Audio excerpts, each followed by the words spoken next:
ਸਤਿ ਸ੍ਰੀ ਅਕਾਲ। ਤੁਸੀਂ ਦੇਖ ਰਹੇ ਹੋ ਤਖਤ ਪੰਜਾਬ। ਮੈਂ ਹਾਂ ਤੁਹਾਡੇ ਨਾਲ ਸੁਖਵਿੰਦਰ ਸਿੰਘ। ਮੇਰੇ ਨਾਲ ਹੋ ਗਏ ਸਿਆਸੀ ਮਾਹਰ ਪ੍ਰੋਫੈਸਰ ਮਨਜੀਤ ਸਿੰਘ ਮੌਜੂਦ ਨੇ। ਵੱਡੀਆਂ ਖਬਰਾਂ ਉੱਤੇ ਚਰਚਾ ਕਰਾਂਗੇ। ਸਵਾਗਤ ਹੈ ਤੁਹਾਡਾ ਪ੍ਰੋਫੈਸਰ ਸਾਹਿਬ। ਬਹੁਤ ਬਹੁਤ ਧੰਨਵਾਦ ਸੁਖਵਿੰਦਰ ਜੀ। ਧੰਨਵਾਦ ਪ੍ਰੋਫੈਸਰ ਸਾਹਿਬ।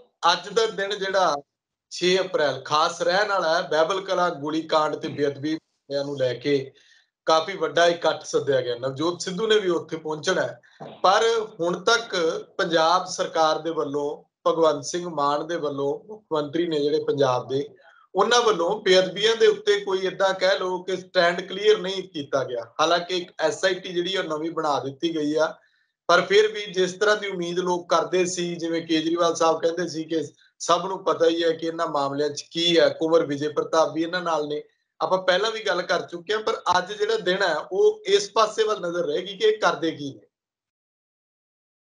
ਦੇਖੋ, ਕੋਈ ਗੱਲਾਂ ਹੀ ਕਰਨਗੇ, ਕੰਮ ਤੇ ਕੋਈ ਨਹੀਂ ਕਰਦਾ ਹੈ। ਕੰਮ ਕਰਨਗੇ ਤਾਂ ਫਿਰ ਵੋਟਾਂ ਘਟਣਗੀਆਂ, ਤੇ ਵੋਟਬਾਜ਼ ਤੇ ਵੀ ਉਸੇ ਤਰ੍ਹਾਂ ਹੀ ਆ ਜਿਵੇਂ ਬਾਕੀ ਪਾਰਟੀਆਂ ਹੈਗੀਆਂ। ਆਪਾਂ ਜਿਹੜੀ ਜਨਤਾ ਜਨਾਰਦਨ ਆ ਉਹ ਇਸ ਬਾਰ-ਬਾਰ ਬਹਿਕਾਵੇ 'ਚ ਆ ਜਾਂਦੇ ਆ ਕਿ ਆਹ ਨਵਾਂ ਆਊਗਾ ਨਾ, ਇਹ ਨਵੇਂ ਕੰਮ ਕਰੂਗਾ। ਇਹ ਤਾਂ ਵਾਕਿਆ ਹੀ ਥੱਲਿਓਂ ਉੱਪਰ ਤੱਕ ਓਵਰਆਲ ਨਹੀਂ ਚੀਜ਼ਾਂ ਨੂੰ ਕਰੂਗਾ, ਢਾਹ ਕੇ ਨਵੀਂ ਬਣਾ ਦੂਗਾ। ਮਤਲਬ ਹੈ ਵਿਵਸਥਾ ਪਰਿਵਰਤਨ ਜਿਹਨੂੰ ਕਹਿੰਦੇ ਆ। ਸੁਖਵਿੰਦਰ, ਉਹ ਗੱਲਾਂ ਹੁਣ ਗੱਲਾਂ ਹੀ ਆ, ਕਹਿਣ ਨੂੰ ਤੇ ਕੀ ਹੈ ਜੀ, ਮੇਰੇ ਕੋਲ ਜੋ ਮਰਜ਼ੀ ਘਵਾ ਦੋ, 7ਵੇਂ ਸਮਾਨ ਨੂੰ ਟਾਕੀਆਂ ਲਾ ਦਾਂਗੇ। ਪਰ ਧਰਾਤਲ ਤੇ ਥੋੜਾ ਕੰਮ ਵੀ ਕਰਨ ਲਈ ਕਾਫੀ ਜੋਖਮ ਹੈਗਾ। ਖਾਸ ਕਰ ਜਦੋਂ ਗੱਡੀ ਲੀਓ ਇੱਕ ਵਾਰੀ ਉਤਰ ਜਾਏ, ਪਹਿਲਾਂ ਤੁਹਾਨੂੰ ਚੜਾਉਣ ਲਈ ਇੰਨਾ ਜ਼ੋਰ ਲੱਗ ਜਾਂਦਾ, ਗੱਡੀ ਨੂੰ ਚਲਾਉਣੀ ਤੇ ਗੱਡੀ ਬਾਅਦ 'ਚ ਹੈ। ਇਸ ਵੇਲੇ ਸਾਡੀ ਗੱਡੀ ਲੀਓ ਉਤਰੀ ਆ, ਪੁਲਿਸ ਦੇ ਪੁੱਠੇ ਸਿੱਧੇ ਆਦਤਾਂ ਇਹੋ ਜਿਹੀਆਂ ਬਣ ਗਈਆਂ, ਬਿਊਰੋਕਰੇਸੀ ਨੂੰ ਮੋਟਾ ਮਾਲ ਮੁਫਤ ਦਾ ਖਾਣ ਦਾ ਤੇ ਰਾਮ ਪ੍ਰਸਤੀ ਦਾ ਇਹੋ ਜਿਹਾ ਇੱਕ ਬਣ ਗਿਆ ਕਿ ਜਾਣੀ ਸਭ ਨੂੰ ਪੰਜਾਬ ਇੱਕ ਸੋਨੇ ਦਾ ਆਂਡਾ ਦੇਣ ਵਾਲੀ ਮੁਰਗੀ ਲੱਗਦੀ ਹੈ, ਗੋਲਡ ਮਾਈਨ ਲੱਗਦੀ ਹੈ। ਇੱਥੋਂ ਜਿੰਨਾ ਵੀ ਲੁੱਟਿਆ ਜਾਂਦਾ ਲੁੱਟ ਕੇ ਲੈ ਜਾਓ। ਇਹਨਾਂ ਨੂੰ ਬੇਵਕੂਫ ਬਣਾਉਣਾ ਸਭ ਤੋਂ ਆਸਾਨ ਹੈ। ਮੈਂ ਤੇ ਬੜਾ ਹੈਰਾਨ ਹੋਇਆ ਕਿ ਜਦੋਂ ਆ ਭਗਵੰਤ ਮਾਨ ਚੀਫ ਮਿਨਿਸਟਰ ਨੇ ਜਾ ਕੇ DCਆਂ ਨੂੰ ਕਿਹਾ ਲੋਕਾਂ ਕੋਲ ਜਾਇਆ ਕਰੋ, ਤੁਸੀਂ ਇੱਥੇ ਦਫ਼ਤਰਾਂ 'ਚ AC ਕਮਰਿਆਂ 'ਚ ਬੈਠੇ ਰਹਿੰਦੇ ਆ, ਉੱਥੇ ਜਾ ਕੇ ਲੋਕਾਂ ਦੀ ਦੁੱਖ ਤਕਲੀਫਾਂ ਤੇ ਸੁਣੋ, ਉੱਥੇ ਮੌਕੇ ਤੇ ਹੱਲ ਵੀ ਕਰੋ। ਕੱਲਾ ਸੁਣ ਕੇ ਨਾ ਘਰ ਆ ਜਾਓ ਤੇ ਕਹੋ ਕਿ ਬਹੁਤ ਸੋਹਣਾ ਅੱਜ ਦਿਹਾੜੀ ਪੈ ਗਈ ਆ। ਕਰ ਲਿਓ, ਕਿੰਨਾ ਕੁ ਹੁੰਦਾ ਦੇਖ ਲੈਂਦੇ। ਉਹ ਜਿਹੜੇ ਡਿਪਟੀ ਕਮਿਸ਼ਨਰ ਆ ਲੋਕਾਂ ਦੇ ਮਸਲੇ ਹੱਲ ਕਰਨ ਲਈ ਇੱਥੇ ਬੈਠੇ ਹੋਏ ਆ, ਕਿ ਜਾਂ ਲੋਕਾਂ ਨੂੰ ਐਵੇਂ ਤੁਸੀਂ ਬਹਿਕਾ ਰਹੇ ਆ, ਜਾਂ ਲੋਕਾਂ ਦਾ ਬੇਵਕੂਫ ਬਣਾ ਰਹੇ ਆ, ਜਾਂ ਤੁਸੀਂ ਵਾਕਿਆ ਹੀ ਇੰਨੇ ਭੋਲੇ ਭਾਲੇ ਆ ਕਿ ਤੁਹਾਨੂੰ ਪਤਾ ਹੀ ਨਹੀਂ ਕਿ ਕੰਮ ਕਿਵੇਂ ਕਰੀਦਾ। ਕਿਤੇ ਬੜੀਆਂ ਬੜੀਆਂ ਕਮੇਟੀਆਂ ਬਣ ਰਹੀਆਂ, ਕੁਛ ADGP, ਕੁਛ ਆਪਣੇ ਪ੍ਰਿੰਸੀਪਲ ਸੈਕਟਰੀ ਵੀ ਪੁਲਿਸ ਵਾਲੇ। ਲੋਕ ਇਹਦੇ ਤੇ ਖਤਰੇ ਵੀ ਜ਼ਾਹਰ ਕਰ ਰਹੇ। ਤੁਸੀਂ ਦੱਸ ਹੀ ਰਹੇ ਸੀ, ਮੇਰੇ ਨਾਲ ਗੱਲ ਕਰ ਰਹੇ ਸੀ ਹੁਣੇ 10 ਮਿੰਟ ਪਹਿਲਾਂ, ਕਿ ਸਾਰਾ ਕੰਮ ਜਿਹੜਾ ਇਸ ਤਰੀਕੇ ਨਾਲ ਨਹੀਂ, ਸਰਕਾਰਾਂ ਧਰਾਤਲ ਤੇ ਕੁਛ ਸੋਲਿਡ ਕਰਨਾ ਪਊਗਾ। ਇਹ ਬੜਾ ਸੌਖਾ ਹੁੰਦਾ ਕਿ ਆਪਾਂ ਭਗਤ ਸਿੰਘ ਵਰਗੀ ਪੱਗ ਬੰਨ ਲਈਏ ਤੇ ਨਾਲ ਹੀ ਮਾੜਾ ਮੋਟਾ ਉੱਥੇ ਨਤਮਸਤਕ ਵੀ ਹੋ ਕੇ ਆ ਜਾਈਏ। ਉਹ ਬਣਨਾ, ਉਹ ਕਰਨਾ, ਉਸ ਸ਼ਿੱਦਤ ਦੇ ਨਾਲ ਤੁਸੀਂ ਅੱਗੇ ਕਦਮ ਰੱਖਣੇ, ਉਹ ਤੇ ਜਾਣੀ ਸਮਝ ਲਓ ਕਿ ਸਿਰ ਧਰ ਤਲੀ ਮੇਰੀ ਗਲੀ ਮੇਰੀ ਆਓ ਵਾਲੀ ਗੱਲ ਆ। ਉਹ ਸਿਰ ਤਲੀ ਤੇ ਧਰ ਕੇ ਫਿਰ ਲੜਨ ਵਾਲੀ ਗੱਲ ਹੈ। ਜੇ ਇੰਨਾ ਦਮਖਮ ਹੈਗਾ ਤਾਂ ਫਿਰ ਠੀਕ ਹੈ, ਅਸੀਂ ਹੋਰ ਵੀ ਉਮੀਦ ਕਰਾਂਗੇ। ਪਰ ਜਿਸ ਢੰਗ ਨਾਲ ਜਿਵੇਂ ਜਿਵੇਂ ਜਿਹੜਾ ਕਲੌਕ ਆ ਉਹਦੀ ਟਿਕ ਟਿਕ ਟਿਕ ਹੋ ਕੇ ਟਾਈਮ ਲੰਘੀ ਜਾਂਦਾ, ਘੰਟੇ, ਮਿੰਟ, ਦਿਨ, ਮਹੀਨੇ ਸਾਰੇ ਲੰਘੀ ਜਾਣਗੇ ਹੌਲੀ ਹੌਲੀ, ਤਿਵੇਂ ਤਿਵੇਂ ਲੋਕਾਂ ਦਾ ਪਾਰਾ ਜਿਹੜਾ ਟੈਂਪਰੇਚਰ ਹੈ, ਪੇਸ਼ੈਂਸ ਵਾਲਾ ਪਿਆਲਾ ਭਰੀ ਜਾਊਗਾ। ਜਿਉਂ ਹੀ ਡੁੱਲਣ ਲੱਗੂਗਾ ਤੇ ਪਟਾਕੇ ਪੈਣੇ ਸ਼ੁਰੂ ਹੋ ਜਾਣਗੇ। ਇਹੀ ਇੱਕ ਵੱਡਾ ਮਾਮਲਾ, ਇਸੇ ਕਿਸਮ ਦਾ ਪੜਾਕੇਦਾਰ ਮਾਮਲਾ ਉਹ ਇਸ ਬੇਇਨਸਾਫੀ ਦਾ, ਜਿੱਥੇ ਸਿੱਖ ਕੌਮ ਦੇ, ਸਿੱਖਾਂ ਦੇ ਸਮੁਦਾਇ ਦੇ ਬਹੁਤ ਹੀ ਜਜ਼ਬਾਤ ਜੁੜੇ ਹੋਏ ਆ। ਸ੍ਰੀ ਗੁਰੂ ਗ੍ਰੰਥ ਸਾਹਿਬ ਦੀ ਬੇਅਦਬੀ ਹੋਣੀ, ਉਹਦੋਂ ਬਾਅਦ 2 ਨੌਜਵਾਨਾਂ ਦਾ ਸ਼ਹੀਦ ਹੋਣਾ, ਕ੍ਰਿਸ਼ਨ ਭਗਵਾਨ ਦੇ ਜਿਹੜੇ ਸ਼ਹੀਦ ਹੋਏ ਆ ਉਹਨਾਂ ਦੇ ਬੇਟੇ ਦਾ ਉੱਥੇ ਲਗਾਤਾਰ ਬੈਠਣਾ, ਤੇ ਨਵਜੋਤ ਸਿੰਘ ਸਿੱਧੂ ਦਾ ਅੱਜ ਉੱਥੇ ਪਹੁੰਚ ਕੇ ਗੱਲ ਨੂੰ ਇੱਕ ਰਾਜਨੀਤਿਕ ਰੰਗਤ ਵੀ ਦੇਣਾ ਤੇ ਇਨਸਾਫ ਦੀ ਗੁਹਾਰ ਲਾਉਣਾ।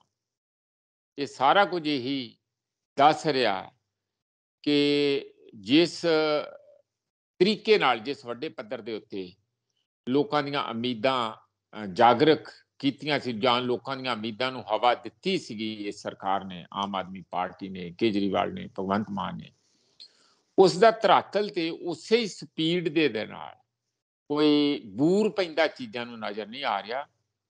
ਲੋਕ ਸਾਨੂੰ ਕਹਿਣ ਲੱਗ ਜਾਂਦੇ ਆ, ਉਹ ਅਜੇ ਟਾਈਮ ਤੇ ਦੇ ਦਿਓ, ਸਾਡੇ ਵੱਲੋਂ 6 ਮਹੀਨੇ ਲੈ ਲਓ, ਸਾਨੂੰ ਕੀ ਆ, ਅਸੀਂ ਤੇ ਕੁਝ ਨਹੀਂ ਕਰਨਾ। ਅਸੀਂ ਤੇ ਉਹ ਬੈਰੋਮੀਟਰ ਤੁਹਾਡੇ ਸਾਹਮਣੇ ਰੱਖ ਰਹੇ ਹਾਂ, ਉਹ ਟੈਂਪਰੇਚਰ ਦੱਸਣਾ ਤੁਹਾਨੂੰ, ਤਾਪਮਾਨ ਡੇਲੀ ਨਹੀਂ ਦੱਸਦੇ ਕਿ ਅੱਜ ਹਵਾ ਕਿੰਨੀ ਤੇਜ਼ ਚੱਲੂਗੀ, ਅੱਜ ਨਮੀ ਕਿੰਨੀ ਹਵਾ ਚ ਹੋਊਗੀ, ਹਵਾ ਗੰਦੀ ਕਿੰਨੀ ਹੋਊਗੀ, ਸੂਰਜ ਚੜਿਆ ਰਹੂਗਾ ਕਿ ਬੱਦਲ ਆਉਣਗੇ ਕਿ ਮੀਂਹ ਪੈਣਗੇ, ਸਾਰਾ ਦੱਸਦੇ ਆ ਰੋਜ਼, ਤੁਹਾਡੇ ਬਿਨਾਂ ਪੁੱਛਿਆਂ ਦੱਸਦੇ ਆ।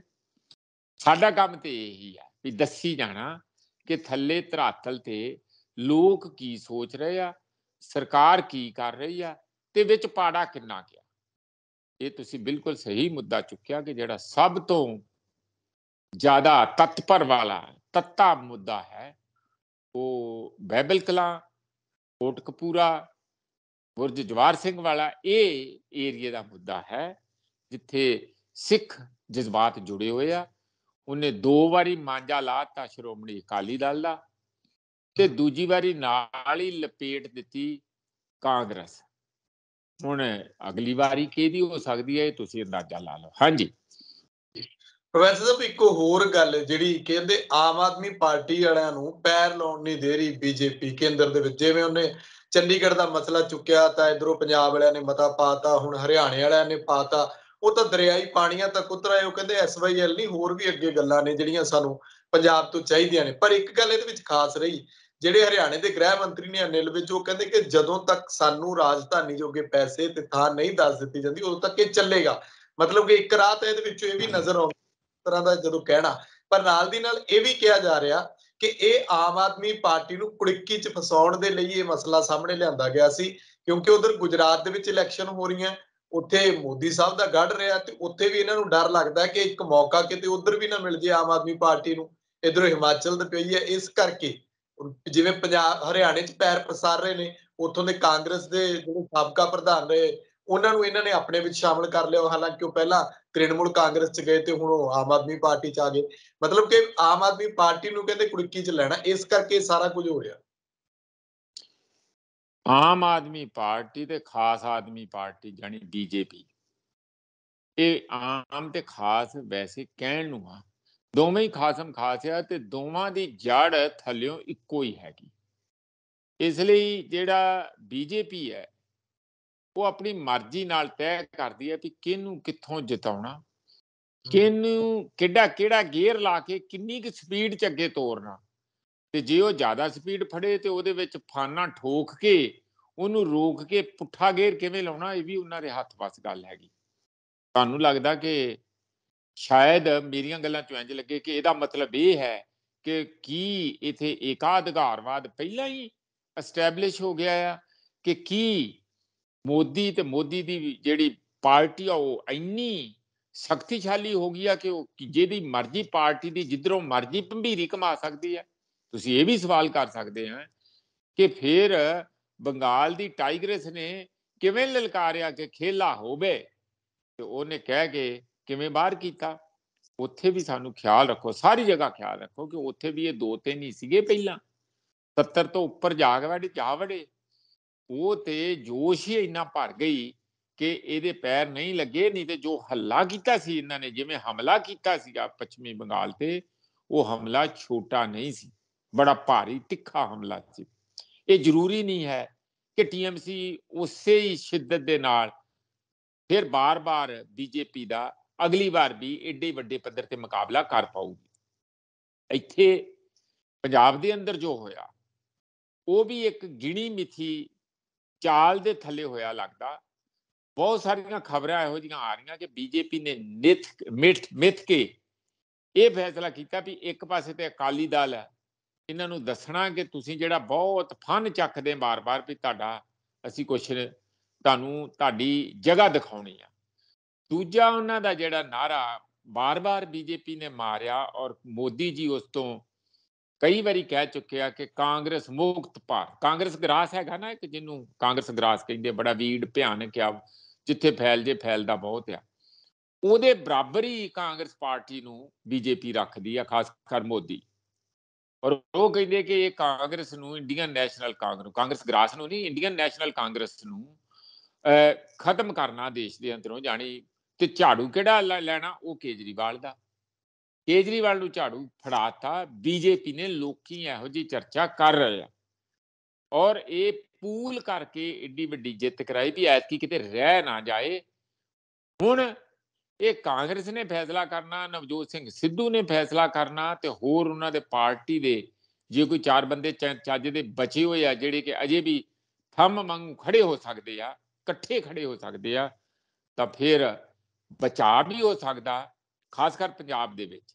ਪਰ ਜਿਸ ਤਰੀਕੇ ਨਾਲ ਪਿੱਛੋਂ ਇਹ ਸਾਰੀ ਚਾਲ ਜਾਂ ਸਾਰੀ ਰਚੀ ਜਾਂਦੀ ਹੈ, ਇੱਕ ਕਿਸਮ ਦੀ ਸਾਜ਼ਿਸ਼ ਕਹਿ ਲਓ, ਜਾਂ ਉਹਨਾਂ ਨੂੰ ਕਹਿ ਲਓ ਕਿ ਸਕੀਮ ਤੈਅ ਕੀਤੀ ਜਾਂਦੀ ਹੈ ਕਿ ਤੂੰ ਚੱਲ ਅੱਗੇ ਅੱਗੇ, ਅਸੀਂ ਇੱਥੇ ਕਾਬਜ ਹਾਂ, 2024 ਚ ਤੂੰ ਸਾਡੀ ਮਦਦ ਕਰ ਦੇ। ਦਿੱਲੀ ਚ ਅੱਗੇ ਕੀਤੀ, ਦਿੱਲੀ ਚ ਵੈਸੇ 62 ਕੈਂਡੀਡੇਟ ਤੇ MP ਬਣੇ ਨਾ, ਇਹ ਕਿਵੇਂ ਹੋ ਸਕਦਾ? ਕਿਤੇ ਨਾ ਕਿਤੇ ਡਿਵੀਜ਼ਨ ਆਫ ਲੇਬਰ ਤੇ ਹੈ ਹੀ ਆ ਨਾ। ਇਸ ਲਈ ਇਹ ਇੱਕ ਕਿਸਮ ਦਾ ਇਹ ਵੀ ਤੈਅਸ਼ੁਦਾ ਹੀ ਸਮਝ ਲਓ ਕਿ ਸੈਂਟਰ ਦੇ ਵਿੱਚ ਅੱਗੇ ਵੀ ਹੁੰਦਾ ਸੀਗਾ ਵੀ ਪੰਜਾਬ ਦੇ ਵਿੱਚ ਇਹ ਬੜੀ ਦੇਰ ਰਵਾਇਤ ਰਹੀ ਆ ਵੀ ਕੇਂਦਰ 'ਚ ਗਊ ਵੱਛਾ, ਉਦੋਂ ਗਊ ਵੱਛਾ ਹੁੰਦਾ ਸੀ, ਫਿਰ ਬਲਦਾਂ ਦੀ ਜੋੜੀ ਕਾਂਗਰਸ ਦੇ ਚੋਣ ਨਿਸ਼ਾਨ, ਫਿਰ ਬਾਅਦ ਵਿੱਚ ਆ ਪੰਜਾ ਆਇਆ, ਠੀਕ ਹੈ। ਤੇ ਕਹਿ ਦੇਣਾ ਗਊ ਵੱਛੇ ਤੇ ਪਾਉਣੀ ਵੀ ਕੇਂਦਰ ਤੇ ਕਾਂਗਰਸ ਅਕਾਲੀਆਂ ਨੇ ਰਾਜ ਕੇਂਦਰ 'ਚ ਥੋੜੀ ਕਰ ਸਕਣਾ, ਤੇ ਜਿਹੜੀ ਥੱਲੇ ਵਾਲੀ ਵੋਟ ਆ ਉਹ ਪੰਥ ਦੀ ਹੈ। ਇਹ ਬੜੀ ਦੇਰ ਇਸ ਤਰ੍ਹਾਂ ਚੱਲਦਾ ਰਿਹਾ, ਪੰਥ ਦੀ ਤੇ ਕੇਂਦਰ ਦੇ ਵਿੱਚ ਕਾਂਗਰਸ ਦੀ। ਹੁਣ ਵੀ ਇੰਜ ਨਾ ਹੋਵੇ ਕਿ ਇਹ division of labour Aam Aadmi party ਤੇ ਉਹਨਾਂ ਦੀ ਖਾਸ ਆਦਮੀ ਪਾਰਟੀ ਜਾਣੀ ਬੀਜੇਪੀ ਇਸ ਕਿਸਮ ਨਾਲ ਛਾਂਗੂ ਤੇ ਮਾਂਗੂ ਜੋੜੀ ਬਣਾ ਕੇ ਚੱਲੀ ਜਾਣ। ਉਹ ਕਹਿਣ ਸਾਨੂੰ ਸੂਬਿਆਂ 'ਚ ਮਾੜਾ ਮੋਟਾ ਪੈਰ ਲਾਉਣ ਦਿਓ, ਥੱਲਿਓਂ ਮਾਲ ਇਕੱਠਾ ਕਰਕੇ ਅਸੀਂ ਤੁਹਾਡੀ ਕੇਂਦਰ ਤੇ ਕਬਜ਼ਾ ਰੱਖਾਂਗੇ ਤੇ ਅਸੀਂ ਰਲ ਮਿਲ ਕੇ ਕੰਮ ਚਲਾਈਏ ਤੇ ਬਾਕੀ ਸਾਰਾ ਝਾੜੂ ਫੇਰ ਦਈਏ। ਇਹ ਗੱਲ ਵਿਰੋਧੀ ਪਾਰਟੀਆਂ, ਖਾਸ ਕਰ ਜਿਹੜੀਆਂ ਖੇਤਰੀ ਪਾਰਟੀਆਂ, ਉਹਨਾਂ ਨੂੰ ਇਹ ਰਮਜ਼ ਸਮਝਣੀ ਵੀ ਪਊਗੀ। ਇਹ ਜ਼ਰੂਰੀ ਨਹੀਂ ਕਿ ਜੋ ਮੈਂ ਕਹਿ ਰਿਹਾ ਉਹ ਬਿਲਕੁਲ ਸੱਚ ਆ, ਪਰ ਜਦੋਂ ਤੁਸੀਂ ਚੀਜ਼ਾਂ ਨੂੰ ਬਹੁਤ ਨੇੜਿਓਂ ਪੜ੍ਹਦੇ ਆ ਤਾਂ ਇਹੋ ਜਿਹੀਆਂ ਗੱਲਾਂ ਕਾਫੀ ਤੁਹਾਨੂੰ ਦੇਖਣ ਨੂੰ ਪ੍ਰਭਾਵ ਦਿੰਦੀਆਂ ਕਿ ਇਹ ਕਾਫੀ ਤਾਲਮੇਲ ਦੇ ਨਾਲ ਜਿਹੜਾ ਸਾਰਾ ਨਾਚ ਨੱਚਿਆ ਜਾ ਰਿਹਾ ਹੈ, ਨਵੀਂ ਰਾਜਨੀਤੀ ਦਾ, ਨਵੇਂ ਤਰੀਕੇ ਦਾ, ਇਹਦੀ ਪਿੱਛੇ ਜੁਗਲਬੰਦੀ ਜਿਹੜੀ ਆ ਉਹ ਬੀਜੇਪੀ ਤੇ ਬੀਜੇਪੀ ਦੇ ਜਿਹੜੇ ਧਨੰਤਰ ਆ ਉਹੀ ਕਰ ਰਹੇ ਆ। ਤੇ ਜਿਹੜੇ ਤੁਸੀਂ ਮੁੱਦਿਆਂ ਦੀ ਗੱਲ ਕਰਦੇ ਆ ਕਿ ਹਰਿਆਣੇ 'ਚ, ਪੰਜਾਬ 'ਚ ਇਹ ਉਹ, ਜੇ ਚਾਹਣਗੇ ਤਾਂ ਉਹ ਫਿਰ ਬੀਜੇਪੀ ਲੈ ਆਉਣਗੇ, ਜੇ ਨਹੀਂ ਚਾਹਣਗੇ ਤਾਂ ਹੋ ਸਕਦਾ ਇੱਥੇ ਵੀ ਆਪ ਨੂੰ ਹਰਿਆਣੇ 'ਚ ਵੀ ਕੋਸ਼ਿਸ਼ ਕਰਨ ਜਾਂ ਹਿਮਾਚਲ 'ਚ ਵੀ ਕੋਸ਼ਿਸ਼ ਕਰਨ। ਪਰ ਮੈਨੂੰ ਲੱਗਦਾ ਨਹੀਂ ਏਡੀ ਛੇਤੀ ਏਡਾ ਉਹਨਾਂ ਦਾ ਫੈਲਾਅ ਹੋਊਗਾ। ਕੋਸ਼ਿਸ਼ਾਂ ਜ਼ਰੂਰ ਹੁੰਦੀਆਂ, ਪਰ ਇਹ ਵੀ ਕੋਈ ਪਤਾ ਨਹੀਂ ਲੋਕਾਂ ਦੇ ਮੂਡ ਦਾ ਕਿੱਧਰ ਨੂੰ ਵੀ ਆਹ ਨਹੀਂ ਛੱਡਣੇ, ਆਹ ਨਹੀਂ ਛੱਡਣੇ। ਪਰ ਮੈਨੂੰ ਲੱਗਦਾ ਜੇ ਪੰਜਾਬੀਆਂ ਜਿੰਨੇ ਜਜ਼ਬਾਤੀ ਬਾਕੀ ਦੇਸ਼ ਵਿੱਚ ਨਹੀਂ, ਉਹ 100 ਵਾਰੀ ਸੋਚਦੇ ਆ ਆਪਣਾ ਚੰਗਾ ਮਾੜਾ। ਅਸੀਂ ਤੇ ਬਸ ਪੂਛ ਨੂੰ ਅੱਗ ਲਵਾਈ ਹੁੰਦੀ ਆ ਦੇਤਰੇ ਦੀ, ਉਹ ਸ਼੍ਰੀਲੰਕਾ ਫੂਕਣ ਨੂੰ ਉਸੇ ਵੇਲੇ ਹੀ ਆਪਾਂ ਤਿਆਰ ਹੋ ਜਾਂਦੇ ਹਾਂ। ਹਾਂਜੀ, ਸਹੀ ਗੱਲ ਆ। ਅੱਛਾ, ਇੱਕ ਪ੍ਰੋਫੈਸਰ ਸਾਹਿਬ ਅਗਲੀ ਗੱਲ ਜਿਹੜੀ ਹੈ ਉਹ ਸ਼ਰਾਬ ਦੇ ਵਿਕਰੀ ਨੂੰ ਲੈ ਕੇ ਹੈ, ਜਿੱਤੋਂ ਸਰਕਾਰ ਕਹਿੰਦੇ ਨਹੀਂ ਕਿ ਅਸੀਂ ਆਮਦਨ ਵਧਾਉਣੀ ਹੈ। ਭਗਵੰਤ ਮਾਨ ਹੋਰੀ ਕਹਿੰਦੇ ਜਦੋਂ ਅਸੀਂ ਆ ਗਏ, ਕੇਜਰੀਵਾਲ ਸਾਹਿਬ ਵੀ ਕਹਿ ਰਹੇ ਸੀ ਕਿ ਅਸੀਂ ਸਾਰੇ ਮਾਫੀਏ ਬੰਦ ਕਰ ਦੇਣੇ। ਬੋਲਬਾਲਾ ਕਾਫੀ ਹੈ ਸ਼ਰਾਬ ਦੇ ਮਾਫੀਏ ਦਾ, ਅੱਜ ਵੀ ਚੱਲਦਾ ਹੋਣਾ। ਪਰ ਇਹਦੇ ਵਿੱਚ ਖਬਰ ਜਿਹੜੀ ਅਖਬਾਰਾਂ 'ਚ ਨਸ਼ਰ ਹੋਈ ਆ ਕਿ ਇਹਨਾਂ ਨੇ ਸੁਝਾਅ ਮੰਗੇ ਨੇ ਨਵੀਂ ਸ਼ਰਾਬ ਦੀ ਪਾਲਿਸੀ ਨੂੰ ਲੈ ਕੇ, ਲੋਕ ਆਪਣੇ ਸੁਝਾਅ ਦੇਣ। ਸ਼ਾਇਦ 15 ਕੁ ਦਿਨਾਂ ਦਾ ਟਾਈਮ ਦਿੱਤਾ ਆ, ਪਰ ਕੀ ਕਾਰਪੋਰੇਸ਼ਨ ਬਣਾਉਣ ਦਾ ਕੋਈ ਫਾਇਦਾ ਨਹੀਂ ਸਰਕਾਰ ਨੂੰ? ਉਸ ਪਾਸੇ ਵੱਲ ਨੂੰ ਕਿਉਂ ਨਹੀਂ ਤੁਰਿਆ ਜਾਂਦਾ? ਨਾਲੇ ਇਹ ਤਾਂ ਅੱਗੇ ਪਾ ਦਿੱਤਾ ਇਹਨਾਂ ਨੇ, 31 ਮਾਰਚ ਨੂੰ ਠੇਕੇ ਭੰਗ ਹੋਣੇ ਸੀ, ਅੱਗੇ ਕਰਤੇ। ਸੁਖਵਿੰਦਰ ਇਹ 6-7 ਸਾਲ ਬੈਠੇ ਤੇ ਕੀ ਕਰਦੇ ਸੀ? ਜਦੋਂ ਇਹ ਵਿਰੋਧੀ ਪਾਰਟੀ ਦੇ ਵਿੱਚ ਸੀਗੇ ਤੇ ਇਹਨਾਂ ਨੂੰ ਕੋਲ ਉਹ ਟਾਈਮ ਨਹੀਂ ਸੀ ਸਾਰਾ ਕੁਝ ਸੋਚਣ ਦਾ ਵੀ ਕਰਨਾ ਕੀ ਆ। ਬਥੇਰੇ ਇੱਥੇ ਪ੍ਰਪੋਜ਼ਲ ਨਵਜੋਤ ਸਿੰਘ ਸਿੱਧੂ ਜਦੋਂ ਬੋਲਦਾ ਸੀ ਜਾਂ ਹੋਰ ਬੋਲਦੇ ਸੀ ਵੀ ਕਾਰਪੋਰੇਸ਼ਨ ਬਣਾਉਣੀ, ਇਹ ਤਾਮਿਲਨਾਡੂ ਦੀ ਤਰਜ਼ ਤੇ ਫਲਾਣੇ ਦੀ ਆ, ਜਾਂ ਹੋਰ ਜਿਹੜੀਆਂ ਵੀ ਜਿੱਥੇ ਸਟੇਟ ਓਨਡ ਇਹ ਸਾਰਾ ਬਿਜ਼ਨਸ ਹੈਗਾ, ਉਹ ਦਿੱਤੀਆਂ ਜਾ ਰਹੀਆਂ ਸੀ, ਉਦਾਹਰਨਾਂ ਦਿੱਤੀਆਂ ਜਾ ਰਹੀਆਂ ਸੀ। ਉਦੋਂ ਨਹੀਂ ਸੀ ਇਹਨਾਂ ਨੂੰ ਪਤਾ, ਉਦੋਂ ਇਹਨਾਂ ਕੋਲ ਮਾਡਲ ਜਾਂ ਉਦੋਂ ਇਹਨਾਂ ਨੂੰ ਨਹੀਂ ਸੀ ਪਤਾ। ਹੁਣ ਇਹ ਲੋਕਾਂ ਦੇ ਸੁਝਾਅ, ਇਹ ਉਹੋ ਜਿਹਾ ਸੁਝਾਅ ਮੰਗਣ ਵਾਲੀ ਗੱਲ ਆ ਵੀ ਜਦੋਂ ਕੋਈ ਵੀ ਕੇਜਰੀਵਾਲ ਨੂੰ ਆਪਣਾ ਹੱਥ ਠੋਕਾ ਚੀਫ ਮਿਨਿਸਟਰ ਜਿਹੜਾ ਬਿਲਕੁਲ ਹੀ ਉਹਦਾ ਭਰੋਸੇਯੋਗ ਬੰਦਾ ਹੋਵੇ, ਉਹ ਜਦੋਂ ਨਾ ਮਿਲਿਆ ਤਾਂ ਫਿਰ ਇੱਕ ਡਰਾਮਾ ਰਚਿਆ ਗਿਆ। ਸਾਨੂੰ ਲੋਕ ਹੀ ਦੱਸਣ ਹੁਣ ਜਿਹੜਾ ਚੀਫ ਮਿਨਿਸਟਰ ਬਣਾਉਣਾ, ਵੀ ਭਗਵੰਤ ਮਾਨ ਹੋਵੇ, ਕਿਹੜਾ ਹੋਵੇ, ਅਮਨ ਅਰੋੜਾ ਹੋਵੇ ਜਾਂ ਹੋਰ ਕੁੰਵਰ ਵਿਜੇ ਪ੍ਰਤਾਪ ਹੋਵੇ। ਇਹ ਸਾਰੀਆਂ ਗੱਲਾਂ ਮਤਲਬ ਤੁਸੀਂ ਇਹੋ ਜਿਹੀਆਂ ਗੱਲਾਂ ਕਰਦੇ ਆ ਤੇ ਉਹਦੇ ਚੋਂ ਨਿਕਲਣਾ ਕੀ ਸੀ? ਜੋ ਪਹਿਲਾਂ ਉਹਨਾਂ ਦਾ ਪਲਾਨ ਸੀ ਉਹੀ ਨਿਕਲਣਾ। ਹੁਣ ਵੀ ਜੋ ਉਹਨਾਂ ਦੀ ਪਲੈਨਿੰਗ ਹੈ ਨਿਕਲਣਾ ਉਹੀ ਹੈ। ਲੋਕਾਂ ਦਾ ਬਹਾਨਾ, ਲੋਕ ਵਿਹਲੇ ਬੈਠੇ, ਲੋਕਾਂ ਨੂੰ ਕੋਲ ਤੇ ਰੋਜ਼ਮਰਾ ਦੀ ਰੋਟੀ ਖਾਣ ਲਈ ਪੈਸੇ ਹੈ ਨਹੀਂ ਕਿ ਕੋਈ ਇਹਨਾਂ ਨੂੰ ਸੁਝਾਅ ਦੇਣ ਲਈ ਬੈਠੇ। ਕਾਹਦੇ ਲਈ ਬੈਠੇ ਉੱਥੇ? ਇਹਨਾਂ ਕੋਲ ਜਿੰਨੇ ਮਰਜ਼ੀ ਕਿਸੇ ਨੂੰ ਵੀ ਆਪਣੇ ਲਾ ਲੈਣ ਤੇ ਸਾਰਾ ਕੁਝ ਉਹਨਾਂ ਨੂੰ ਦੱਸ ਦੇਣਗੇ। ਕੋਈ ਸੁਝਾਅ ਜਾ ਕੇ ਕਿਸੇ ਗਵਰਨਮੈਂਟ ਤੋਂ ਡਾਕੂਮੈਂਟ ਨੈਟ ਤੋਂ ਲੈ ਲੈਣ, ਮੈਂ ਜੇ ਇਹਨਾਂ ਨੂੰ ਨਹੀਂ ਲੱਭਦੇ ਅਸੀਂ ਭੇਜ ਦਿੰਦੇ ਹਾਂ। ਇਹੋ ਜਿਹੀਆਂ ਗੱਲਾਂ ਜਿਹੜੀਆਂ ਨਾ ਖੇਖਣ ਜੇ ਕਰਨੇ, ਉਹਦਾ ਕੋਈ ਬਹੁਤਾ ਫਾਇਦਾ ਨਹੀਂ ਹੈ। ਇੱਕ ਗੱਲ ਹੈ ਕਿ ਜੇ ਇਮਾਨਦਾਰੀ ਨਾਲ ਵਾਕਿਆ ਹੀ ਇਹ ਸ਼ਰਾਬ ਦੇ ਵਿੱਚ ਕੁਝ 4 ਪੈਸੇ ਬਚਾਉਣੇ ਚਾਹੁੰਦੇ ਆ ਤੇ ਉਹ ਬਚ ਸਕਦੇ। ਇਹ ਤੇ ਸਾਰੇ ਜਾਣਦੇ ਆ, ਪਰ ਮਾਫੀਏ ਨੂੰ ਫਿਰ ਨੱਥ ਪਾਉਣੀ ਪਊਗੀ। ਤੁਸੀਂ ਰੇਤਾ ਵਾਲੇ ਨੂੰ, ਜਿਹੜੇ ਐਸਐਸਪੀ ਨੇ ਕੁਝ ਬੰਦੇ ਫੜੇ, ਉਹਨੂੰ ਤੇ ਟ੍ਰਾਂਸਫਰ ਕਰਤਾ। ਕੀ ਹੁਣ ਇੱਥੇ ਵੀ ਇਹੋ ਫਾਰਮੂਲਾ ਤੇ ਨਹੀਂ ਲੱਗੂਗਾ ਕਿ ਜਿਹੜਾ ਮਾਫੀਆ ਨੂੰ ਨੱਥ ਪਾਉਣ ਦੀ ਕੋਸ਼ਿਸ਼ ਪੁਲਿਸ ਵਾਲਾ ਕਰੂਗਾ, ਤੁਸੀਂ ਉਹਨੂੰ ਨੱਥ ਪਾ ਲੋਗੇ ਵੀ ਨਾ ਆ ਜਾ, ਤੈਨੂੰ ਅਸੀਂ ਦੱਸਦੇ, ਤੂੰ ਗਾਂ ਨੱਥ ਪਾਉਣਾ, ਅਸੀਂ ਪਹਿਲਾਂ ਤੈਨੂੰ ਨੱਥ ਪਾਉਨੇ ਆ। ਇਹ ਥੋੜਾ ਜਿਹਾ ਦੇਖਣ ਵਾਲੀ ਗੱਲ ਹੈ ਕਿ ਕੀ ਇਮਾਨਦਾਰੀ ਨਾਲ ਐਫਰਟ ਹੈਗੇ। ਨਹੀਂ ਤੇ ਕੋਈ ਗੱਲ ਨਹੀਂ, ਕਿਸੇ ਬਿਊਰੋਕਰੈਟ ਨੂੰ ਪੁੱਛ ਲਓ, 7 ਦਿਨਾਂ 'ਚ ਸਾਰਾ ਕਾਗਜ਼ ਤਿਆਰ ਕਰਕੇ ਤੁਹਾਡੇ ਸਾਹਮਣੇ 'ਚ ਰੱਖ ਦੂਗਾ, ਤੁਸੀਂ ਉਸ ਨੂੰ ਲਾਗੂ ਕਰ ਦਿਓ। ਨਹੀਂ ਤੇ ਜੇ ਬਿਲਕੁਲ ਹੀ ਇਹਨਾਂ ਨੂੰ ਮੁਸ਼ਕਲ ਆ ਰਹੀ ਆ, ਟਾਈਮ ਥੋੜਾ ਆ, ਬੰਦੇ ਵੀ ਹੈ ਨਹੀਂ ਤੇ ਛੇਤੀ ਕਰਨਾ ਚਾਹੁੰਦੇ, ਤਾਂ ਨਵਜੋਤ ਸਿੱਧੂ ਵਾਲੀ ਰਿਪੋਰਟ ਮੰਗ ਲੈਣ ਉਹਦੇ ਕੋਲੋਂ। ਨਹੀਂ ਤੇ ਮੈਂ ਸਵੇਰੇ ਦੱਸ ਦਿੰਦਾ, ਜੇ ਨਹੀਂ ਇਹਨਾਂ ਨੂੰ ਸਿੱਧੀ ਗੱਲ ਕਰਨ ਨੂੰ ਹੈਗਾ। ਤੇ ਇਹ ਜਿਹੜੀ ਰਿਪੋਰਟ ਨਵਜੋਤ ਸਿੱਧੂ ਨੇ, ਬੜੀ ਕੰਪਰੀਹੈਂਸਿਵ ਰਿਪੋਰਟ, ਇਹ ਰੇਤਾ ਬਜਰੀ ਤੇ ਵੀ ਬਣਾਈ ਹੋਈ ਆ, ਕਾਰਪੋਰੇਸ਼ਨ ਕਿਵੇਂ ਬਣਾਉਣੀ ਆ, ਤੇ ਇਹਦੇ ਤੇ ਵੀ ਬਣਾਈ। ਜੇ ਉਹਦਾ 19-21 ਹੋਰ ਕੁਝ ਝਾੜ ਫੂਕਾ ਜਿਹਾ ਕਰਨਾ ਉਹਦਾ ਕੋਈ, ਤਾਂ ਨਵਜੋਤ ਸਿੱਧੂ ਨੂੰ ਨਾਲ ਬਿਠਾ ਲੈਣ, ਭਗਵੰਤ ਮਾਨ ਮਿਲ ਕੇ ਉਹਨੂੰ ਤਿਆਰ ਕਰ ਲੈਣ, 4 ਬੰਦੇ ਹੋਰ ਜੋੜ ਲੈਣ, ਬਿਊਰੋਕਰੈਟ ਜੋੜ ਲੈਣ। ਆਫਟਰ ਆਲ ਅਸੀਂ ਪੰਜਾਬ ਦੇ ਹਿੱਤ 'ਚ ਹੀ ਕੰਮ ਕਰਨਾ ਤੇ ਸਰਕਾਰ ਤੇ ਸਭ ਦੀ ਸਾਂਝੀ ਹੈ। ਉਹਦੇ ਵਿੱਚ ਵਿਰੋਧੀ ਵੀ ਆਉਂਦੇ ਆ, ਉਹਦੇ 'ਚ ਰੂਲਿੰਗ 92 ਬੰਦੇ ਜਿਹੜੇ ਐਮਐਲਏ ਆ ਉਹ ਆਪ ਦੇ ਵੀ ਆਉਂਦੇ ਆ। ਇਸ ਲਈ ਇਸ ਤਰੀਕੇ ਦੀਆਂ ਬਾਉਂਡਰੀਜ਼ ਨੂੰ ਤੋੜ ਕੇ ਆਪਾਂ ਨੇੜੇ ਹੋ ਕੇ ਪੰਜਾਬ ਨੂੰ ਥੋੜੇ ਸਮੇਂ 'ਚ ਜਿੰਨਾ ਵੀ ਅਸੀਂ ਗਲਤ ਮਾਫੀਆ ਦੇ ਹੱਥਾਂ 'ਚੋਂ ਜਾਂ ਗੈਂਗਸਟਰਾਂ ਦੇ ਹੱਥਾਂ 'ਚੋਂ ਜਾਂ ਉਹਨਾਂ ਉਸ ਕਿਸਮ ਦੇ ਜਿਹੜੇ ਲੋਟੂ ਲੋਕ ਦੋਹੀਂ ਹੱਥੀਂ ਲੁੱਟੀ ਜਾਂਦੇ, ਉਹਦੇ ਤੋਂ ਬਚਾਉਣ ਦੀ ਜਿੰਨੀ ਵੀ ਆਪਾਂ ਉਪਰਾਲੇ ਕਰ ਸਕਦੇ ਹਾਂ ਉਹ ਕਰਨੇ ਚਾਹੀਦੇ ਆ। ਔਰ ਉਹਦੇ 'ਚ ਕਿਸੇ ਦੀ ਵੀ ਮਦਦ ਮੰਗਣ ਦੇ ਵਿੱਚ ਭਗਵੰਤ ਮਾਨ ਨੂੰ ਸ਼ਰਮ ਨਹੀਂ ਕਰਨੀ ਚਾਹੀਦੀ। ਐਵੇਂ ਟਾਲ ਮਟੋਲਾ ਕੇ ਉੱਥੋਂ ਪੁੱਛ ਲਓ, ਹੁਣ ਅਸੀਂ ਨੈਟ ਤੇ ਪਾਤਾ, ਹੁਣ ਲੋਕਾਂ ਦੇ ਵਿਚਾਰ ਆਉਣਗੇ, ਹੁਣ ਉਹਨਾਂ ਦੇ ਵਿਚਾਰਾਂ ਦੇ ਉੱਤੇ ਕੋਈ ਵੱਡਾ ਤਬਸਰਾ ਹੋਊਗਾ, ਫੇਰ ਹੋਊਗਾ, ਉਹ ਟਾਈਮ ਵੇਸਟ ਕਰਨ ਵਾਲੀ ਗੱਲ ਹੈ। ਵਿਚਾਰ ਵਿਚੂਰ ਕੁਛ ਆਪਣੇ ਆਪ 'ਚ ਨਹੀਂ ਕੁਛ ਕਰਦੇ ਹੁੰਦੇ। ਹਾਂਜੀ, ਮਸਲੇ ਹੋਰ ਪੰਜਾਬ ਦੇ ਕਿ ਇੱਕ ਅਗਲੀ ਗੱਲ, ਅਧਿਆਪਕਾਂ ਦਾ ਮਸਲਾ ਕਾਫੀ ਰੌਲਾ ਰੱਪਾ ਪੈ ਰਿਹਾ ਉਸ ਚਿੱਠੀ ਨੂੰ ਲੈ ਕੇ। ਉਹ ਕਹਿੰਦੇ ਕਿ ਕਾਹਦਾ ਇਨਕਲਾਬ ਹੈ ਇਹ, ਇਹਨੂੰ ਇਨਕਲਾਬ ਕਹਿੰਦੇ ਨੇ, ਇਦੋਂ ਚੰਗਾ ਤਾਂ ਕਹਿੰਦੇ ਪਹਿਲਾਂ ਵਾਲੇ ਠੀਕ ਸੀ ਕਿ ਡਾਂਗਾ ਉਹ ਵੀ ਮਾਰਦੇ, ਡਾਂਗਾ ਤੁਸੀਂ ਵੀ ਮਾਰਦੇ ਹੋ, ਅਸੀਂ ਕਾਹਦਾ ਬਦਲਾ ਲਿਆਂਦਾ। ਇਹ ਨਾਲੋਂ ਨਾਲ ਇਹ ਵੀ ਕਿ ਉਹਨਾਂ ਨੂੰ ਚਿੱਠੀ ਪੱਤਰ ਜਾਰੀ ਕਰਤੇ ਕਿ ਇਹਨਾਂ ਤੇ ਅਨੁਸ਼ਾਸਨੀ ਕਾਰਵਾਈ ਕਰੋ ਜਿਹੜੇ ਛੁੱਟੀ ਲੈ ਕੇ ਗਏ। ਦੇਖੋ ਮੇਰਾ ਇਹਦੇ 'ਚ ਇੱਕ ਜਨਰਲ ਸੁਝਾਅ ਹੈ।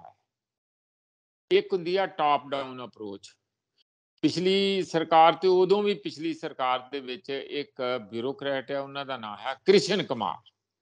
ਉਹ ਕਾਫੀ ਭਾਰੀ ਪੈਂਦੇ ਆ, ਕੁਛ ਸ਼ਾਇਦ ਟੀਚਰ ਜਾਂ ਪੜ੍ਹੇ ਲਿਖੇ ਲੋਕ ਪਸੰਦ ਵੀ ਕਰਦੇ ਹੋਣ, ਬਹੁਤੇ ਉਹਦੇ ਨਾਂ ਤੋਂ ਭੜਕਦੇ ਵੀ ਹੈਗੇ।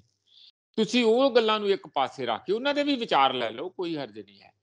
ਪਰ ਜਿਹੜਾ ਜਨਤਾ ਜਨਾਰਦਨ ਹੈਗੀ ਆ, ਜਿੱਥੇ ਅਸਲ ਮਾਨਿਆਂ 'ਚ ਵਿਚਾਰ ਲੈਣ ਦੀ ਲੋੜ ਆ, ਉਹ ਸਮੁੱਚੀਆਂ 35-36 ਟੀਚਰ ਯੂਨੀਅਨਾਂ ਅਲੱਗ-ਅਲੱਗ ਗਰੁੱਪ ਹੈਗੇ ਆ, ਸਾਰਿਆਂ ਦੀ ਇੱਕ ਵੱਡੀ 3 ਰੋਜ਼ਾ ਕਾਨਫਰੰਸ ਕਰਨ, ਉਹਨਾਂ ਨੂੰ ਕਹਿਣ ਕਿ ਤੁਸੀਂ ਘੰਟਾ ਲਾ ਕੇ ਆਪਣੀ ਸਾਰੀ ਪ੍ਰੈਜੈਂਟੇਸ਼ਨ ਦਿਓ। 36 ਘੰਟੇ ਹੋ ਜਾਣਗੇ, ਕੋਈ ਗੱਲ ਆਪਣੇ 2-3 ਦਿਨ, ਤਾਂ ਹੀ ਮੈਂ 3 ਰੋਜ਼ਾ ਕਹਿੰਦਾ, 12 ਤਿਆਂ ਨੂੰ 36, 12 ਘੰਟੇ ਲਾਓ ਰੋਜ਼ ਦੇ, ਲਾ ਕੇ ਇੱਕੋ ਵਾਰੀ ਸਾਰੀ ਗੱਲ ਨੂੰ ਸਮਝ ਕੇ ਉਸ ਨੂੰ ਸਿਰੇ ਲਾਓ।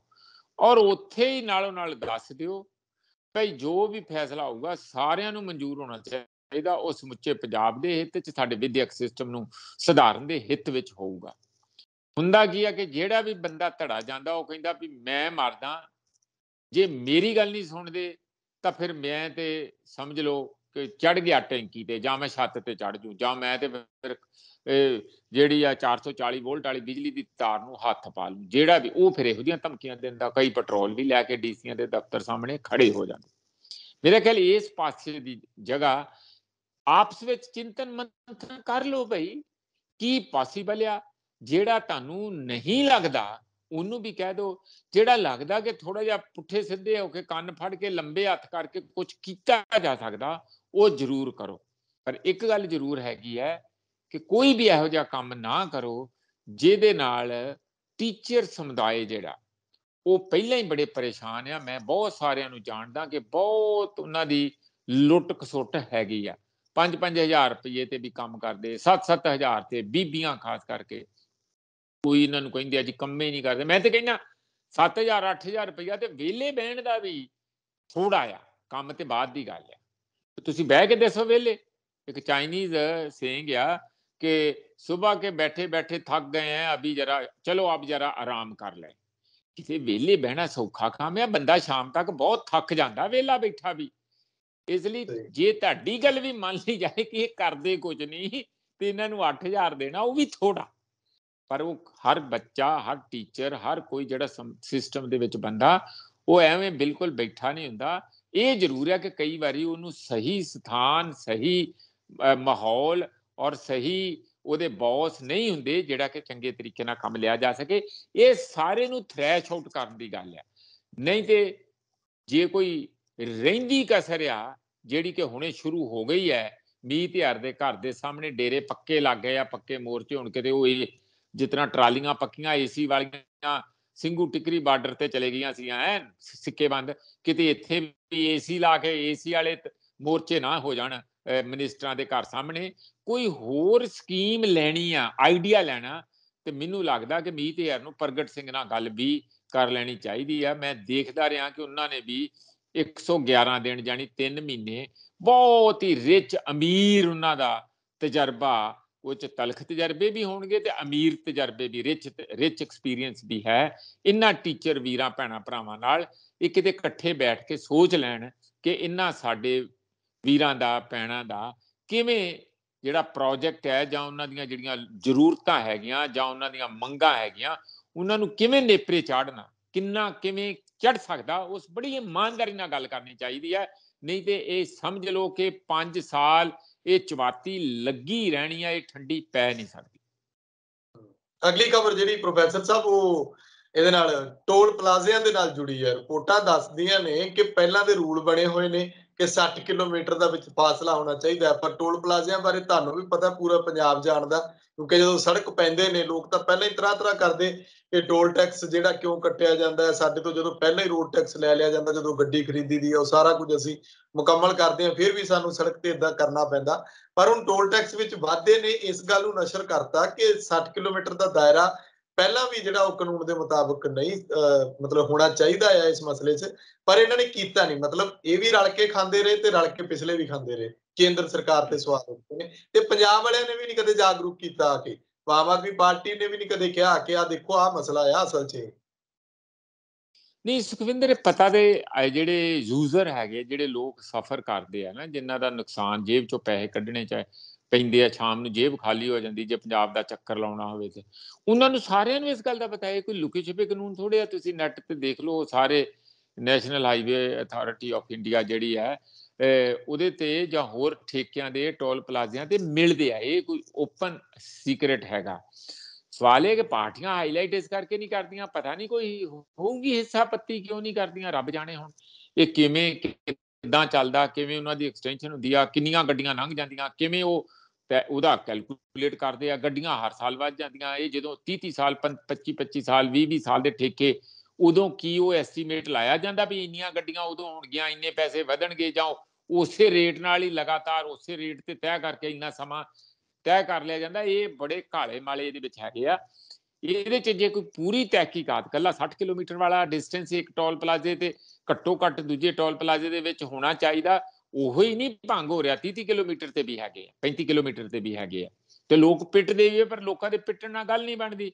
ਜਾਂ ਤੇ ਕਿਸਾਨਾਂ ਵਾਂਗੂ ਪਰ ਝੰਡਾ ਤੇ ਡੰਡਾ ਹਰ ਕਾਰ ਦੇ ਅੱਗੇ ਲਾ ਕੇ ਚੱਲਿਆ ਕਰਨ, ਤੇ ਜਦੋਂ ਪਤਾ ਲੱਗੇ ਵੀ ਆਹ ਕੰਮ ਗਲਤ ਆ ਉੱਥੇ ਡੰਡਾ ਲਾ ਲਿਆ ਕਰਨ, ਤਾਂ ਕੰਮ ਚੱਲੂਗਾ। ਜੇ ਹਰ ਬੰਦੇ ਨੇ ਲਾਇਆ ਹੋਊਗਾ ਤੇ ਫਿਰ ਮੇਰਾ ਖਿਆਲ ਥੋੜਾ ਬਹੁਤ ਦਬ ਦਬਾ ਇਹਨਾਂ ਠੇਕੇਦਾਰਾਂ ਦੇ ਤੇ ਸਰਕਾਰ ਦੇ ਸਿਰ ਤੇ, ਸਰਕਾਰ ਨੂੰ ਵੀ ਇਸ ਗੱਲ ਦਾ ਥੋੜਾ ਡਰ ਹੋਊਗਾ ਕਿ ਲੋਕ ਹੁਣ ਝੰਡੇ ਤੇ ਡੰਡੇ ਹਰ ਕਾਰ ਤੇ ਹਰ ਜੀਪ ਤੇ ਹਰ ਟਰੈਕਟਰ ਦੇ ਅੱਗੇ ਲਾ ਕੇ ਚੱਲ ਪਏ ਆ ਭਈ ਇਹ ਟੋਲ ਵਾਲਾ ਤੇ ਕੰਮ ਸੂਤਰ ਕਰੋ, ਇਹਨੂੰ ਸੁਧਾਰੋ।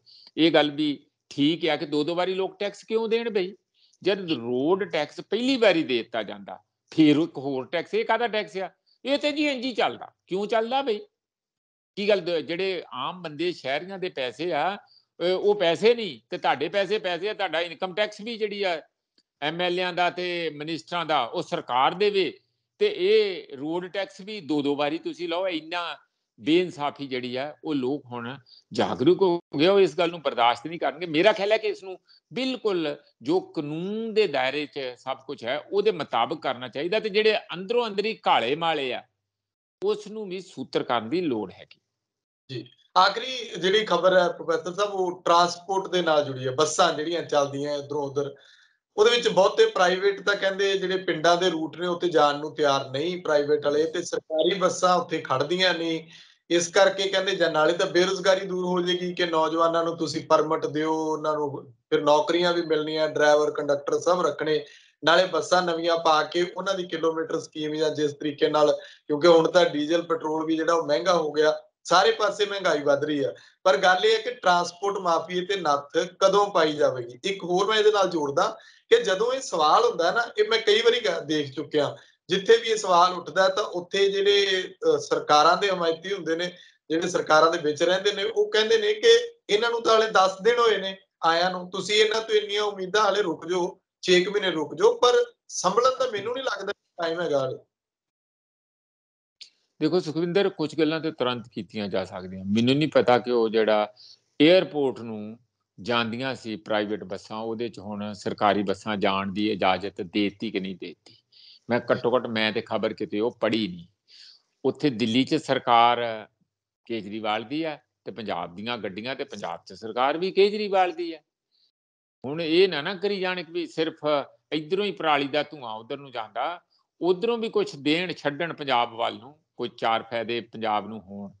ਤੇ ਮੈਨੂੰ ਲੱਗਦਾ ਸਭ ਤੋਂ ਪਹਿਲਾਂ ਤੇ ਜਿਹੜਾ ਈਜ਼ੀਐਸਟ ਕੰਮ ਕੀਤਾ ਜਾ ਸਕਦਾ ਪ੍ਰਾਈਵੇਟ ਟਰਾਂਸਪੋਰਟ ਨੂੰ ਉਹਦੀ ਜਗ੍ਹਾ ਦਿਖਾਲਣ ਲਈ, ਉਹ ਇਹੀ ਹੈਗਾ। ਦੂਜੀ ਗੱਲ ਇਹ ਤੇ ਗੱਲ ਹੁੰਦੀ ਰਹੀ ਹੈ, ਚਾਰ ਪੈਸੇ ਦੇ ਕੇ ਕਈ ਹੇਰਾ ਫੇਰੀ ਉੱਪਰ ਥੱਲੇ, ਕਿ ਪਹਿਲਾਂ ਤੇ ਇੱਕ ਪਰਮਿਟ ਦੇ ਉੱਤੇ ਚਾਰ ਬੱਸਾਂ, ਜਾਂ ਜੇ 50 ਕਿਲੋਮੀਟਰ ਦਾ ਮਿਲਿਆ ਤਾਂ ਤੁਸੀਂ 200 ਕਿਲੋਮੀਟਰ ਚੱਕੀ ਤੁਰੇ ਜਾਂਦੇ ਆ, ਕੋਈ ਪੁੱਛਦਾ ਨਹੀਂ। ਇੱਧਰ ਦੀ ਕੱਢ ਲਈ, ਉੱਧਰ ਦੀ ਕੱਢ ਲਈ, ਰੱਖਤਾ 100 ਰੁਪਇਆ ਹੱਥ ਤੇ ਜਿੱਥੇ ਵੀ ਕਿਸੇ ਨੇ ਰੋਕਿਆ।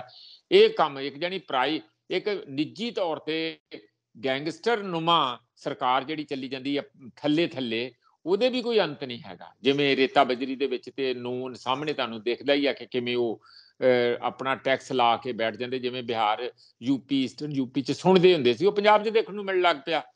ਇਹ ਕੰਮ ਤੇ ਬੰਦ ਹੋਣੇ ਚਾਹੀਦੇ ਹੈਗੇ। ਇਸ ਲਈ ਇਹ ਕੋਈ ਏਡੀ ਵੱਡੀ ਗੱਲ ਨਹੀਂ ਹੈਗੀ। ਇਹ ਸਾਰਾ ਕੰਮ ਸੂਤਰ ਹੋ ਸਕਦਾ ਬਸ਼ਰਤੇ ਕਿ ਸਰਕਾਰ ਜਿਹੜੀ ਆ ਉਹ ਥੋੜਾ ਜਿਹਾ ਟਰਾਂਸਪੋਰਟ ਮਾਫੀਆ ਦੀ ਗੱਲ ਕਰਦੇ ਸੀਗੇ, ਰੇਤਾ ਬਜਰੀ ਦੇ, ਸ਼ਰਾਬ ਦੇ mafia, drug mafia, cable mafia, ਕਿਹੜੇ ਮਾਫੀਆ? ਸਰਕਾਰ ਨੇ ਜਿਹੜੀ ਕਾਂਗਰਸ ਦੀ ਸਰਕਾਰ ਸੀ ਉਹਨਾਂ ਨੇ 8-9 ਮਾਫੀਏ ਇਹੋ ਜਿਹੇ ਗਣਾਏ ਹੋਏ ਸੀ।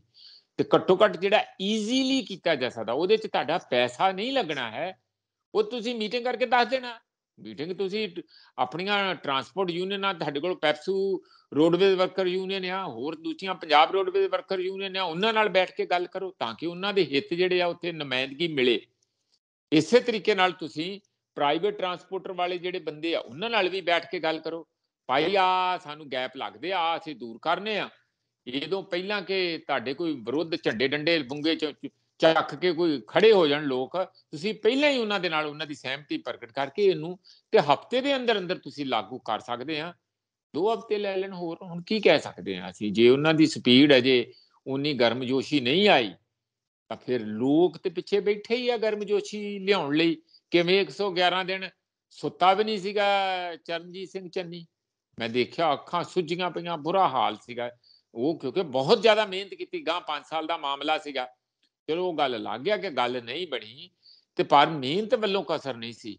ਫਿਰ ਬਾਅਦ ਵਿੱਚ ਜਿਹੜੀ ਅਸੀਂ ਭੱਜ ਲਓ ਸਪੀਡ ਕਰਦੇ ਆ, ਉਹ ਹੁਣ ਤੋਂ ਹੀ ਥੋੜੀ ਜਿਹੀ ਇੱਕ ਬਰਾਬਰ ਜਿਹੀ ਸਪੀਡ ਸ਼ੁਰੂ ਹੋ ਜਾਏ ਤਾਂ ਫਿਰ ਸਾਰੀਆਂ ਗੱਲਾਂ ਜਿਹੜੀਆਂ ਵਾਅਦੇ ਕੀਤੇ ਆ ਉਹ ਆਉਣ ਵਾਲੇ 5ਵੇਂ ਸਾਲ ਤੱਕ ਕਾਫੀ 80% ਉਹ ਸਿਰੇ ਚੜ ਸਕਦੇ ਆ। ਕਰਨਾ ਵੀ ਇੰਝ ਹੀ ਚਾਹੀਦਾ। ਹਾਂਜੀ। ਸ਼ੁਕਰੀਆ ਪ੍ਰੋਫੈਸਰ ਸਾਹਿਬ, ਧੰਨਵਾਦ ਤੁਹਾਡਾ। ਬਹੁਤ ਬਹੁਤ ਸ਼ੁਕਰੀਆ ਤੁਹਾਡਾ ਸੁਖਵਿੰਦਰ ਜੀ, ਤੁਹਾਡੀ ਸਾਰੀ ਟੀਮ ਦਾ, ਸਾਡੇ ਸਰੋਤਿਆਂ ਦਾ ਬਹੁਤ ਬਹੁਤ ਧੰਨਵਾਦ। ਸੋ ਮੇਰੇ ਨਾਲ ਮੌਜੂਦ ਸਨ ਉਗੇ ਸਿਆਸੀ ਮਾਹਰ ਪ੍ਰੋਫੈਸਰ ਮਨਜੀਤ ਸਿੰਘ। ਜੋ ਕੁਝ ਸਰਕਾਰ ਦੇ ਵਿੱਚ ਚੱਲ ਰਿਹਾ ਹੈ ਜਾਂ ਜੋ ਕੁਝ ਕੇਂਦਰ ਕਰ ਰਿਹਾ ਉਹਦੇ ਉੱਤੇ ਅਸੀਂ ਚਰਚਾ ਕੀਤੀ ਹੈ। ਸਵਾਲ ਵੱਡੇ ਨੇ, ਚੰਡੀਗੜ੍ਹ ਦਾ ਮਸਲਾ ਹੋ ਗਿਆ ਜਾਂ ਹੋਰ ਜਿੰਨੇ ਮਸਲੇ ਨੇ ਉਹਨਾਂ ਉੱਤੇ ਅਸੀਂ ਗੱਲਬਾਤ ਕੀਤੀ। ਤੁਸੀਂ ਆਪਣੇ ਵਿਚਾਰ ਕਮੈਂਟ ਜ਼ਰੂਰ ਕਰਿਓ। ਤਖ਼ਤ ਪੰਜਾਬ ਨੂੰ ਸਬਸਕ੍ਰਾਈਬ ਕਰੋ। ਮੈਨੂੰ ਇਜਾਜ਼ਤ ਦਿਓ। ਧੰਨਵਾਦ।